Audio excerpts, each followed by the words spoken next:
Club এটাই প্রথম, এর আগে কখনো এভাবে হয়নি। তবে প্রথমবার হওয়াতে এখানে অনেক দর্শক সমাগম আমরা দেখতে পাচ্ছি, আমার নিজেরও খুব ভালো লাগছে। যারা এই উদ্যোগটা নিয়েছে খুবই ভালো একটা উদ্যোগ নিচ্ছে। আমি আশা করব এভাবে নেক্সট টাইমও যেন নেয়, তাহলে ক্যাম্পাসে এরকম একটা উৎসবমুখর পরিবেশ বারবার তৈরি হবে।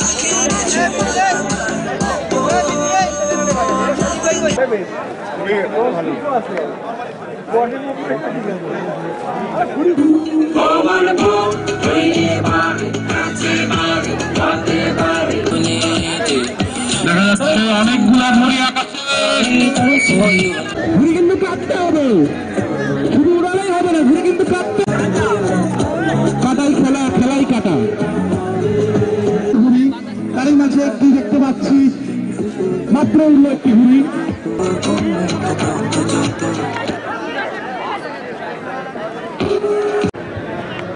কাটা তার অতিক্রম করার চেষ্টা করছেন, আশা করছি তার ঘুড়িটা তিনি ফিরে পাবেন। ব্যতিক্রম ধর্মী আয়োজন, যেখানে আমরা আমাদের ছেলেবেলায় সাধারণত ঘুড়ি উড়াতাম, তারপরে বড় হওয়ার পরে এর সাথে আর সংযোগ নেই। কিন্তু অ্যাডভেঞ্চার ক্লাব এরকম একটা ভিন্নধর্মী আয়োজন করে, আমরা সবাই আবার আগের সেই স্মৃতিগুলো চারণ করতে পারছি।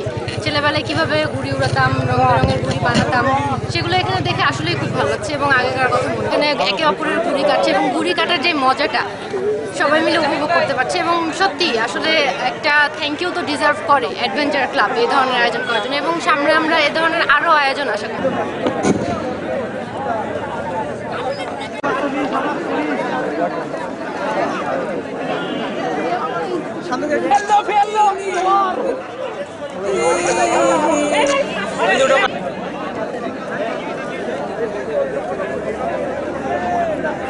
আমরা হলো শৈশবে ঘুরে উড়েছি অনেক আগে, এখন তো আমরা ভার্সিটি লাইফে উঠছি।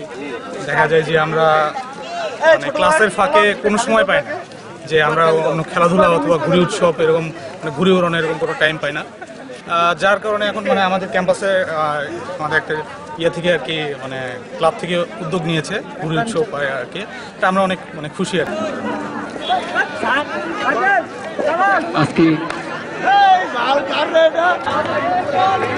কেন্দ্র করে কাটা তার অতিক্রম করার চেষ্টা করছেন, আশা করছি তার ঘুড়িটা তিনি ফিরে পাবেন।